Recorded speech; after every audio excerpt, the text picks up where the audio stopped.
좋아요로 충격 안전 스포일러 받아보세요. 긴급 속보. 시어머니 죽이고 50억 유산 독차지하자. 딸깍. 독타든 계단에서 밀든 상관없어. 어차피 늙어서 실족사라고 하면 돼. 상속 포기각서도 이미 위조했어. 며느리 하정. 현장 체포. 하지만 진짜 흑막은 따로 있었다. 부산 해운대의 고층 아파트 26층. 창밖으로 펼쳐진 바다가 아침 햇살에 반짝이고 있었습니다. 최순희 74세는 베란다에서 화분에 물을 주며 하루를 시작했어요. 은퇴 후 받는 연금으로는 부족함 없이 살 수 있었고, 무엇보다 자랑스러운 아들 준호가 있어 마음이 든든했습니다. 오늘은 준호네 가서 민준이 봐줘야지. 순이는 혼잣말을 하며 미소를 지었어요. 5살 손자 민준이는 할머니를 보면 언제나 달려와 안겼거든요.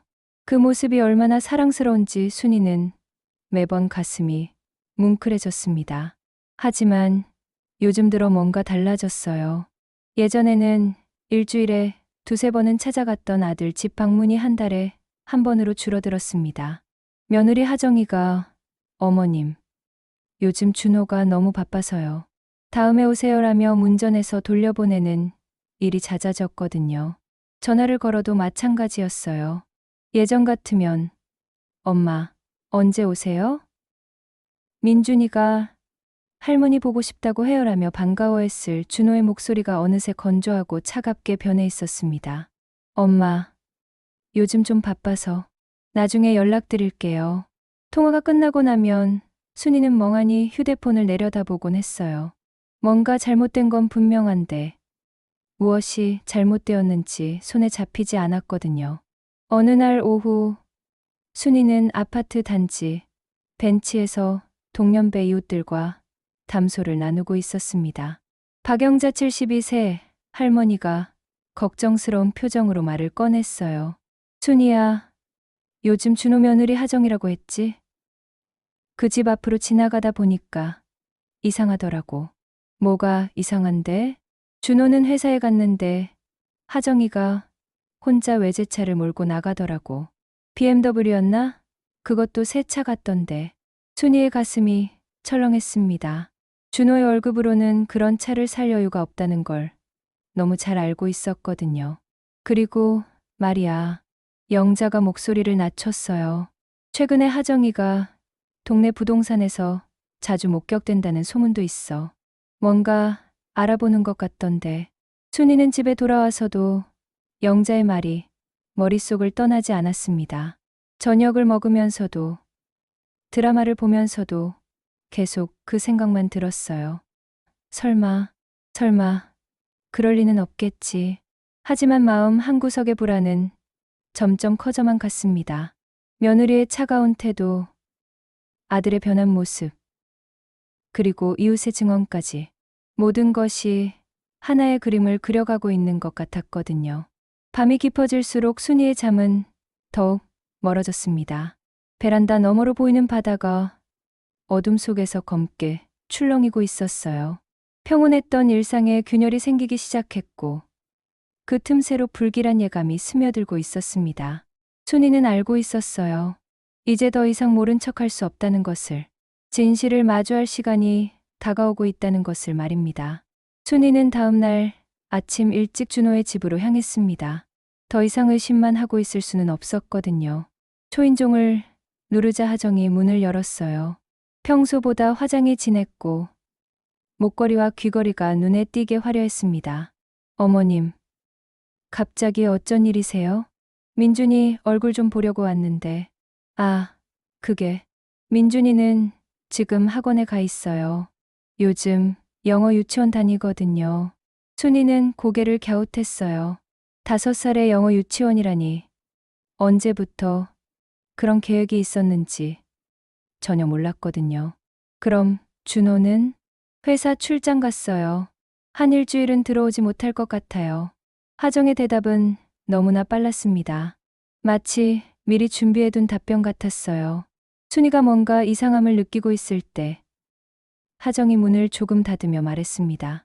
어머님, 다음에 미리 연락하고 오세요. 우리도 바쁘거든요. 문이 닫히는 소리가 유난히 크게 들렸어요. 순이는 현관 앞에서 한참을 서 있었습니다. 며느리의 태도가 예전과 완전히 달랐거든요. 차갑고 경계하는 눈빛, 그리고 무엇인가 숨기려는 듯한 모습까지. 집으로 돌아오는 길에 순이는 준호에게 전화를 걸어봤어요. 하지만 전화는 계속 꺼져 있었습니다. 문자를 보내도 답이 없었고요. 이상해. 정말 이상해. 그날 저녁, 순이는 다시 한번 준호에게 전화를 시도했습니다. 이번에는 연결되었어요. 엄마, 준호야. 오늘 너희 집에 갔었는데 출장 갔다고 하더라. 언제 들어와? 전화 너머로 잠시 침묵이 흘렀습니다. 그리고 준호의 목소리가 들렸어요.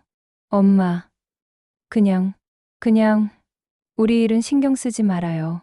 우리가 알아서 할 테니까. 뭔 소리야? 내가 왜 신경을 쓰면 안 되는데? 엄마는 좀 예민하세요. 하정이도 힘들어해요. 순이는 깜짝 놀랐습니다. 자신의 아들이 이런 말을 한다니요. 예전에 준호라면 절대 이런 식으로 말하지 않았을 거예요. 준호야, 너 지금 뭔 소리 하는 거야? 엄마가 언제 예민했다고. 엄마, 전화 끊을게요. 회사 일 처리해야 해서. 또 전화가 끊어졌습니다. 순이는 휴대폰을 멍하니 바라보았어요. 아들의 목소리에서 느껴진 차가움과 거리감이 가슴을 찔렀습니다. 다음 날, 순이는 우편함을 확인하러 나갔어요. 그런데 이상한 일이 벌어졌습니다. 분명 자신의 우편함인데 열쇠가 맞지 않는 거예요. 관리사무소에 문의해보니 며칠 전에 아들이 와서 열쇠를 교체했다고 했습니다. 저희는 아들분이 어머니 부탁으로 왔다고 해서 혹시 기억 안 나세요? 순이는 황당했습니다. 자신은 그런 부탁을 한 적이 없었거든요. 하지만 관리사무소 직원은 이미 준호와 통화까지 했다며 확실하다고 했어요. 그날 밤, 순이는 혼자 앉아 생각에 잠겼습니다. 아들의 변한 태도, 며느리의 경계심, 그리고 우편함 열쇠까지.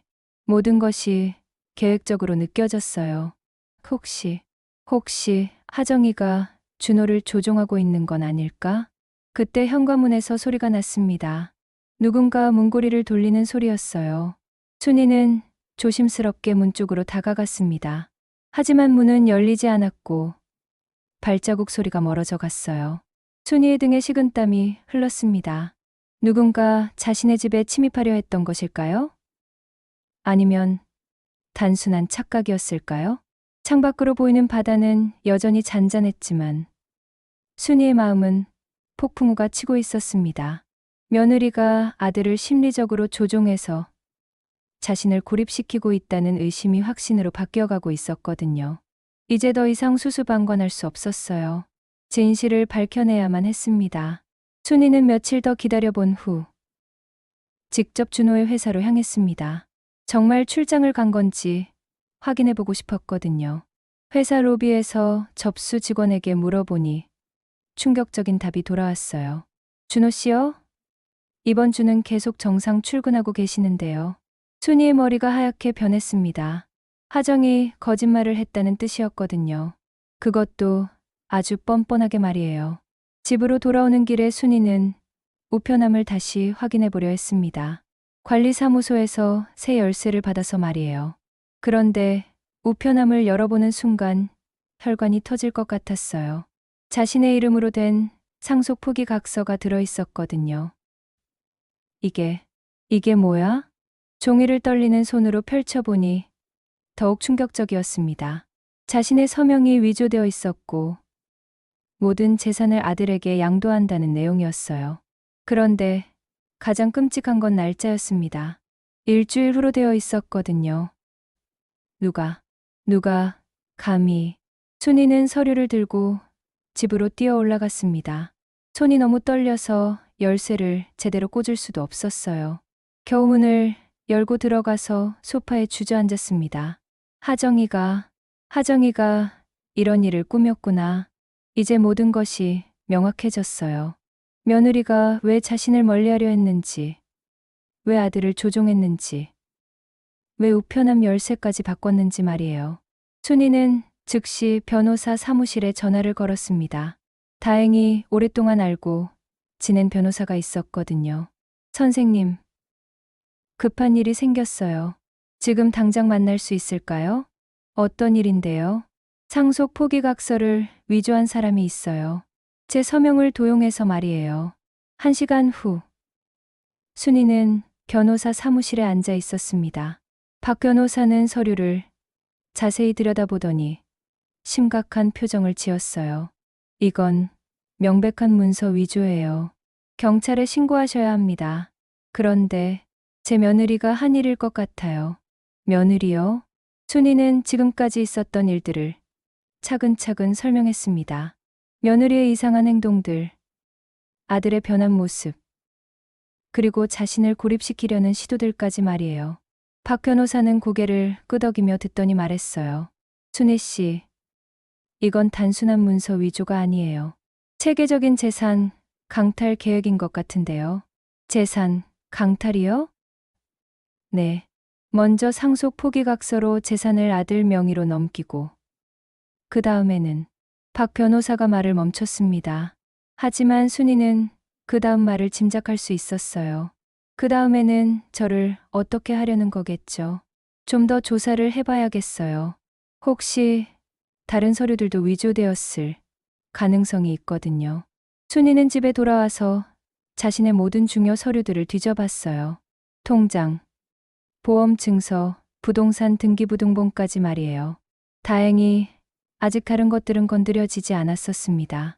하지만 그날 밤 순이는 잠을 이룰 수 없었어요. 며느리가 언제 또 다른 음모를 꾸밀지 모르겠거든요. 그리고 가장 무서운 건 아들이 이 모든 일에 얼마나 연루되어 있는지 알 수 없다는 것이었습니다. 창밖을 내다보니 어둠 속에서 누군가 자신의 집을 올려다보고 있는 것 같았어요. 하지만 자세히 보니 아무도 없었습니다. 기분 탓일까요? 순이는 커튼을 닫고 중얼거렸습니다.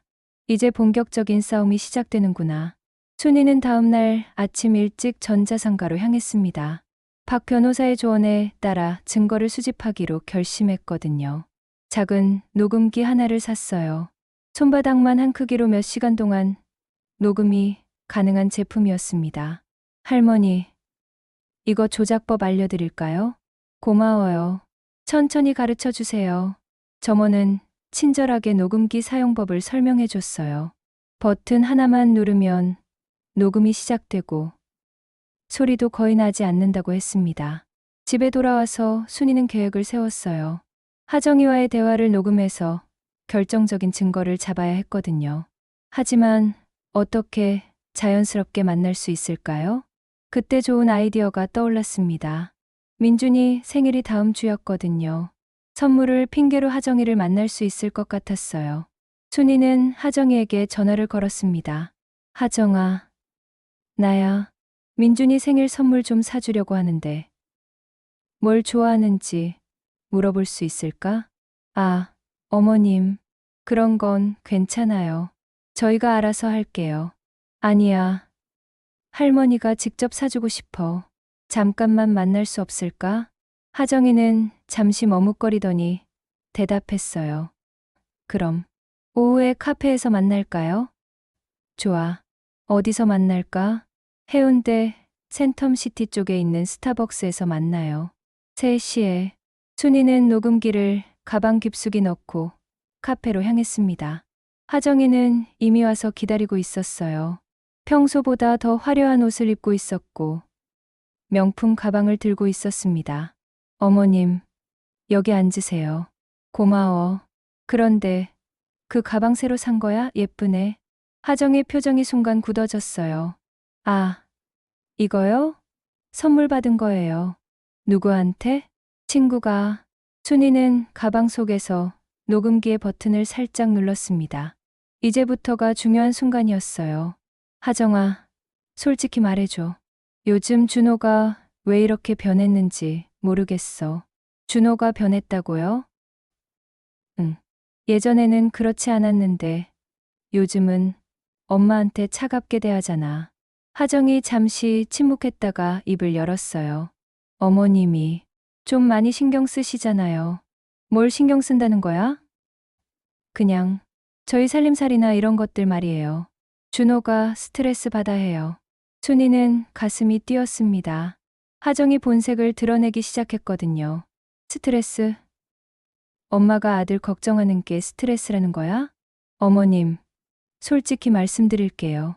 하정의 목소리가 점점 차가워졌어요. 어머님이 너무 간섭이 심해요. 저희도 저희만의 생활이 있거든요. 간섭이라고? 내가 언제? 계속 와서 확인하시고, 전화하시고. 준호가 정말 힘들어해요. 순이는 참을 수 없었습니다. 그럼 우편함 열쇠는 왜 바꾼 거야? 내가 부탁한 적도 없는데. 하정의 얼굴이 순간 하얗게 변했어요. 자신이 실수했다는 걸 깨달은 것 같았거든요. 그건 준호가 뭐, 상속 포기각서도 준호가 만든 거야? 뭐라고요? 하정이 벌떡 일어났습니다. 하지만 이미 늦었어요. 순이는 모든 걸 알고 있다는 표정으로 하정을 쳐다봤거든요. 하정아, 내가 뭘 하려는지 다 알아. 하정의 눈빛이 차갑게 변했습니다. 그리고 낮은 목소리로 말했어요. 어머님, 이런 일 두 번 다시 캐묻지 마세요. 뭐라고? 괜히 사고라도 나면 큰일이잖아요. 순이의 온몸에 소름이 돋았습니다. 하정이 자신을 위협하고 있었거든요. 하지만 동시에 가슴이 뛰었어요. 결정적인 증거를 잡았거든요. 너 지금 나를 위협하는 거야? 하정은 대답하지 않고 자리를 떠났습니다. 남겨진 순이는 떨리는 손으로 녹음기를 확인했어요. 다행히 모든 대화가 녹음되어 있었습니다. 이제 진짜 싸움이 시작되었습니다. 순이는 녹음 파일을 들고 바로 경찰서로 향했습니다. 박 변호사도 함께 했어요. 담당 형사는 녹음을 들어보더니 심각한 표정을 지었습니다. 이건 명백한 협박이네요. 그리고 상속 포기각서 위조 사건과 연결해서 보면 이경수 형사는 순이를 바라보며 말했어요. 할머님, 며느리가 더 큰 범죄를 계획하고 있을 가능성이 높습니다. 더 큰 범죄요? 네. 재산을 가로챈 후에 할머님을 해치려는 계획일 수도 있어요. 순이는 온몸이 떨렸습니다. 하지만 동시에 분노가 치밀어 올랐어요. 자신을 믿고 따랐던 며느리가 이런 음모를 꾸미고 있다니요. 형사님, 어떻게 해야 하죠? 함정 수사를 해보겠습니다. 할머님이 미끼가 되어 주셔야 해요. 미끼요? 네. 며느리가 결정적인 말을 하도록 유도하는 거예요. 저희가 숨어서 모든 걸 녹음하고 녹화할 테니까요. 박 변호사도 동의했어요. 좋은 방법인 것 같습니다. 하지만 위험할 수도 있어요. 위험해도 상관없어요. 순이의 목소리가 단호했습니다. 이 일을 끝낸 거예요. 더 이상 당할 수는 없어요. 이틀 후 함정 수사가 시작되었습니다. 순이는 하정이에게 전화를 걸었어요. 하정아, 나야. 우리 다시 만나서 이야기하자. 어머님, 지난번에 말씀드리지 않았나요? 응, 내 말이 맞아. 내가 너무 간섭했나 봐. 사과하고 싶어. 하정이 잠시 침묵했다가 대답했어요. 그럼 어머님 집에서 만날까요? 좋아. 오늘 저녁에 와. 순이의 집 곳곳에는 경찰이 설치한 소형 카메라와 마이크가 숨겨져 있었습니다. 이경수 형사와 다른 수사관들은 옆집에서 대기하고 있었어요. 저녁 8시, 하정이 찾아왔습니다. 평소보다 더 화려하게 차려입고 있었어요. 어머님, 안녕하세요. 응, 들어와. 차라도 한잔 할까? 거실에 앉은 하정은 편안해 보였습니다. 순이가 항복했다고 생각하는 것 같았어요. 어머님, 현명한 판단하신 것 같아요. 뭐가? 그냥 저희 일에 신경 쓰지 않기로 하신 건 말이에요. 순이는 마음을 다잡고 연기를 시작했습니다. 그래, 내가 생각해보니까 너 말이 맞더라. 나이 들어서 자식들 힘들게 할 필요는 없지. 하정의 얼굴에 미소가 번졌어요. 어머님이 그렇게 생각해 주시니까 다행이에요. 그런데 하정아, 솔직히 물어볼 게 있어. 뭔데요? 순이는 숨을 깊게 들이쉬었습니다. 이제부터가 중요한 순간이었어요. 내가 내 재산에 관심이 있는 거 맞지? 하정의 표정이 순간 굳어졌어요. 하지만 곧 다시 웃으며 대답했습니다. 무슨 말씀이세요? 상속 포기각서 말이야. 내가 만든 거 맞지? 하정이 벌떡 일어났습니다. 어머님, 무슨 말씀을? 이미 다 알고 있어. 경찰한테도 신고했고. 하정의 얼굴이 하얗게 변했어요. 그리고 갑자기 표정이 완전히 바뀌었습니다. 지금까지 숨겨왔던 본 모습이 드러나기 시작했거든요. 경찰에 신고했다고요? 응. 그리고 내가 나를 위협한 것도 다 녹음했어. 하정이 무서운 표정으로 순이에게 다가왔어요. 할머니, 정말 그러실 거예요? 그러면 어쩔 건데? 그럼 어쩔 수 없죠. 하정이 가방에서 뭔가를 꺼내려는 순간 현관문이 벌컥 열렸습니다. 경찰이다. 움직이지 마. 이경수 형사와 수사관들이 들이닥쳤어요. 하정은 당황해서 뒤로 물러섰지만 이미 늦었습니다. 하정 씨, 체포영장이 발부됐습니다. 문서 위조, 협박, 그리고 살인 예비, 음모 혐의로 체포합니다. 살인 예비 음모요? 그게 무슨... 이경수 형사가 하정의 가방을 뒤져보니 충격적인 물건이 나왔어요. 독성이 강한 살서재와 주사기였습니다. 이걸로 뭘 하려던 거죠? 하정은 아무 말도 하지 않았어요. 하지만 그녀의 계획은 명확했습니다. 할머니를 독살하려던 거군요. 순이는 온몸에 소름이 돋았습니다.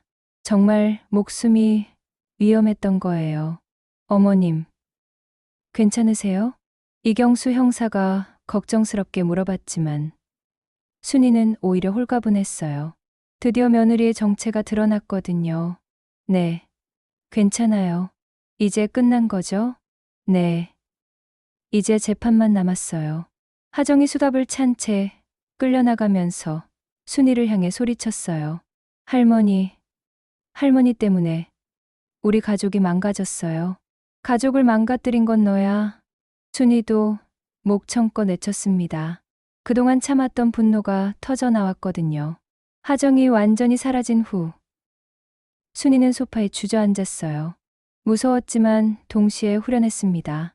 이제 진실이 모두 한 달 후 법정에서 하정의 재판이 열렸습니다. 순이는 증인석에 앉아 지금까지의 일들을 증언했어요. 하정은 피고석에서 고개를 숙이고 있었습니다. 피고인 하정은 시어머니의 재산을 가로채기 위해 문서를 위조하고 협박을 가했으며 심지어 살인까지 계획했습니다. 검사의 말에 법정이 술렁였어요. 방청석에는 많은 사람들이 앉아 있었는데 그 중에 준호도 있었습니다. 준호는 충격에 빠진 표정으로 아내를 바라보고 있었어요. 자신이 그동안 얼마나 속고 있었는지 깨달았거든요. 피고인, 할 말 있으면 하십시오. 판사가 말하자 하정이 고개를 들었어요. 저는 그냥 우리 가족을 위해서 한 일이에요. 가족을 위해서? 시어머니가 돈을 너무 아껴서 남편도 힘들어했고 아이도 제대로 된 교육을 받을 수 없었어요. 순이는 어이가 없었습니다. 끝까지 자신을 합리화하고 있었거든요. 그래서 시어머니를 죽이려고 했다는 말입니까? 그건 아니에요. 그냥 겁을 주려고. 하지만 증거는 명확했어요. 하정의 가방에서 나온 독성 물질과 주사기, 그리고 순이와의 대화 녹음까지. 모든 것이 계획적인 범죄였음을 보여주고 있었습니다. 검사가 최종 변론을 했어요. 피고인은 시어머니를 독살한 후 사고사로 위장하려 했습니다. 그리고 미리 위조해둔 상속 포기각서로 모든 재산을 가져가려 했어요. 이는 계획적이고 잔혹한 범죄입니다. 무기징역을 구형합니다. 법정이 조용해졌어요. 하정의 얼굴이 창백해졌습니다. 판사가 최종 판결을 내렸어요. 피고인 하정에게 징역 15년을 선고합니다. 쿵. 하정의 의자에서 주저앉았습니다. 15년이라는 긴 시간이 현실로 다가왔거든요. 항소하겠습니다. 하정의 변호사가 외쳤지만 증거가 너무 명확했어요. 항소해도 결과는 마찬가지일 거예요. 재판이 끝난 후 순이는 법정 복도에서 준호를 만났습니다. 준호는 울고 있었어요. 엄마, 미안해요. 정말 미안해요. 준호야, 나는 정말 몰랐어요. 하정이가 엄마한테 그런 짓을 할 줄은. 순이는 아들을 꼭 안아줬어요. 하지만 마음 한편으로는 복잡했습니다. 아들도 어느 정도는 아내의 말에 휘둘렸던 것 같았거든요. 이제 어떻게 할 거야? 민준이랑 둘이 살아야죠. 엄마, 도와주실 거죠? 순이는 고개를 끄덕였어요. 하지만 예전과 똑같을 수는 없을 것 같았습니다. 너무 많은 일이 있었거든요. 하정이 수갑을 찬 채 법정에서 나가는 모습을 보면서 순이는 생각했어요. 사람의 욕심이 얼마나 무서운지, 그리고 가족이라는 이름으로 얼마나 잔혹한 일을 할 수 있는지 말이에요. 재판이 끝난 후 2달이 지났습니다. 순이는 예전처럼 평온한 일상을 되찾으려 노력했지만 쉽지 않았어요. 밤에 잠들기 전이면 하정의 차가운 눈빛이 떠올랐고 독성 물질과 주사기가 든 가방이 생각났거든요. 정말 죽을 뻔했구나. 그때마다 순이는 등에서 식은땀이 흘렀어요. 만약 경찰이 조금만 늦게 도착했다면 어떻게 되었을까요? 준호는 요즘 자주 찾아왔어요. 민준이를 데리고 와서 할머니와 시간을 보내려 했지만 예전 같지 않았습니다. 준호의 눈에는 항상 죄책감이 어려 있었거든요. 엄마, 제가 정말 바보였어요. 준호야, 이제 그만해. 아니에요. 하정이 말만 믿고 엄마를 의심했던 제가 너무 한심해요. 순이는 아들을 바라보며 한숨을 쉬었어요. 준호도 피해자였지만 동시에 가해자이기도 했거든요. 어머니를 의심하고 차갑게 대했던 것은 사실이니까요. 준호야, 사람은 누구나 실수할 수 있어. 중요한 건 앞으로야. 네, 알겠어요. 하지만 준호의 표정은 여전히 어두웠어요. 아내가 범죄자가 되었다는 현실, 그리고 자신이 어머니를 배신했다는 죄책감 때문에 힘들어하고 있었습니다. 민준이는 상황을 제대로 이해하지 못했어요. 5살 아이에게는 너무 복잡한 일이었거든요. 할머니, 엄마는 언제 와요? 민준이의 순진한 질문에 순이와 준호는 말문이 막혔어요. 아이에게 어떻게 설명해야 할지 모르겠거든요. 민준아, 엄마는 지금 먼 곳에 가 있어. 언제 돌아와요? 오랫동안 못 올 것 같아. 민준이는 고개를 갸웃했지만 더 이상 묻지 않았어요. 아이도 뭔가 심각한 일이 일어났다는 것을 감지하고 있는 것 같았습니다. 어느 날 저녁, 순이는 혼자 앉아 생각에 잠겼어요. 법적으로는 모든 게 해결되었지만 마음의 상처는 쉽게 아물지 않았거든요. 내가 이겼다고 할 수 있을까? 하정은 감옥에 갔지만 가족은 완전히 망가졌어요. 준호는 죄책감에 시달리고 있고 민준이는 엄마 없이 자라야 하고 자신도 트라우마에 시달리고 있었습니다. 승리라기보다는 그냥 살아남은 거구나. 순이는 창밖을 내다봤어요. 바다가 저녁 노을에 물들어 있었습니다. 예전에는 그 풍경이 평화로웠는데 이제는 왠지 쓸쓸해 보였어요. 그때 현관문에서 소리가 났습니다. 준호가 민준이와 함께 왔어요. 엄마, 안녕하세요. 오늘은 왜 이렇게 늦게 왔어? 민준이가 할머니 보고 싶다고 해서요. 민준이가 순이에게 달려와 안겼어요. 아이의 따뜻한 체온이 순이의 마음을 조금 달래줬습니다. 할머니, 나는 할머니가 제일 좋아요. 고마워, 민준아. 순이는 민준이를 꼭 안아주면서 생각했어요. 비록 많은 것이 변했지만 이 아이만큼은 꼭 지켜야 한다고 말이에요. 하지만 여전히 의문이 남았어요. 정말 모든 게 끝난 걸까요? 하정이 감옥에서 나온 후에는 어떻게 될까요? 그리고 준호와의 관계는 예전처럼 회복될 수 있을까요? 순이는 알고 있었어요. 진짜 싸움은 이제부터 시작이라는 것을 말입니다. 재판이 끝난 지 6개월이 지났습니다. 순이는 서서히 일상을 되찾아가고 있었어요. 하지만 완전히 예전과 같을 수는 없었습니다. 너무 많은 일들이 있었거든요. 준호는 이제 일주일에 2~3번씩 민준이와 함께 찾아왔어요. 예전보다 더 자주였지만 어딘가 어색함이 남아 있었습니다. 엄마, 오늘 민준이 생일이에요. 아, 그렇구나. 벌써 6살이 되었네. 순이는 미리 준비해둔 선물을 민준이에게 주었어요. 로봇 장난감이었는데 민준이가 무척 좋아했습니다. 할머니, 고마워요. 민준이의 밝은 미소를 보면서 순이는 마음이 따뜻해졌어요. 이 아이만큼은 행복하게 키워야겠다고 다짐했습니다. 저녁을 함께 먹으면서 준호가 조심스럽게 말을 꺼냈어요. 엄마, 제가 이사를 생각하고 있어요. 이사를 어디로? 서울 쪽으로요. 직장을 옮기려고 해서. 순이는 가슴이 철렁했어요. 이제 막 관계가 회복되어 가고 있는데 멀리 떠나간다고 하니까요. 왜 갑자기? 여기 있으면 자꾸 그때 일이 생각나요.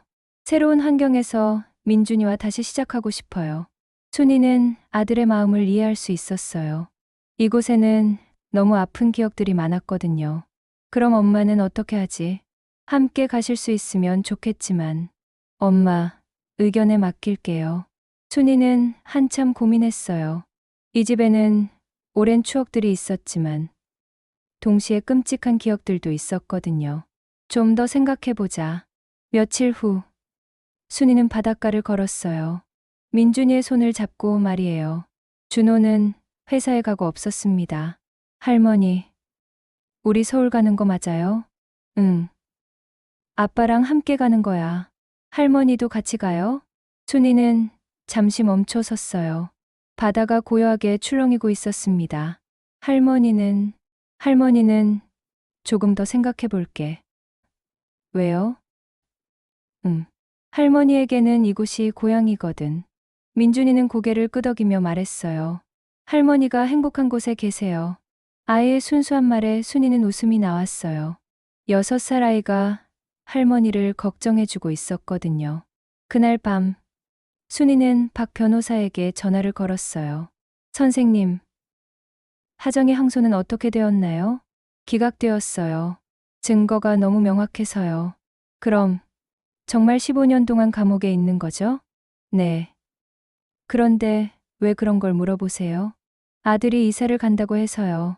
혹시 하정이가 복수할까봐 걱정되거든요. 박 변호사가 안심시켜줬어요. 그런 걱정은 안 하셔도 돼요. 15년은 긴 시간이거든요. 전화를 끊고 나서 순이는 결심을 했어요. 준호와 민준이를 따라 서울로 가기로 한 것입니다. 새로운 곳에서 다시 시작하는 것도 나쁘지 않겠어. 한 달 후, 순이는 이삿짐을 정리하고 있었어요. 50년 동안 살았던 집을 떠나는 것은 쉽지 않았지만 가족과 함께하는 게 더 중요했거든요. 준호가 와서 도와주었어요. 엄마, 정말 고마워요. 뭘? 엄마가 함께 가주셔서. 민준이도 너무 좋아해요. 순이는 미소를 지었어요. 비록 많은 것이 변했지만 가족은 여전히 소중했거든요. 마지막으로 베란다에서 바다를 바라봤어요. 그동안 많은 일들이 있었지만 이제는 새로운 시작이었습니다. 안녕, 부산. 순이는 작은 목소리로 인사를 했어요. 그리고 돌아서서 새로운 삶을 향해 걸어갔습니다. 서울행 기차 안에서 민준이가 창밖을 바라보며 말했어요. 할머니, 새 집은 어떨까요? 좋을 거야. 우리가 함께 있으니까. 순이는 민준이의 머리를 쓰다듬었어요. 비록 힘든 일들이 있었지만 가족의 사랑은 여전했습니다. 기차가 부산을 떠나면서 순이는 생각했어요. 인생에는 예상치 못한 시련들이 찾아오지만 결국 이겨낼 수 있다는 것을. 그리고 진정한 가족의 의미가 무엇인지 때달았다는 것을 말이에요. 창밖으로 새로운 풍경들이 펼쳐지고 있었어요. 순이의 얼굴에도 새로운 희망이 떠올랐습니다. 이제 정말로 새로운 시작이었거든요. 여러분은 어떤 가족 갈등을 경험해 보셨나요? 댓글로 나눠주세요. 구독하면 더 많은 실화 기반 충격 드라마를 만나볼 수 있어요. 좋아요도 꼭 눌러주시고 주변 분들께도 공유해주세요. 다음 콘텐츠 예고. 계모가 친아들을 독살하려 한 충격적인 이유.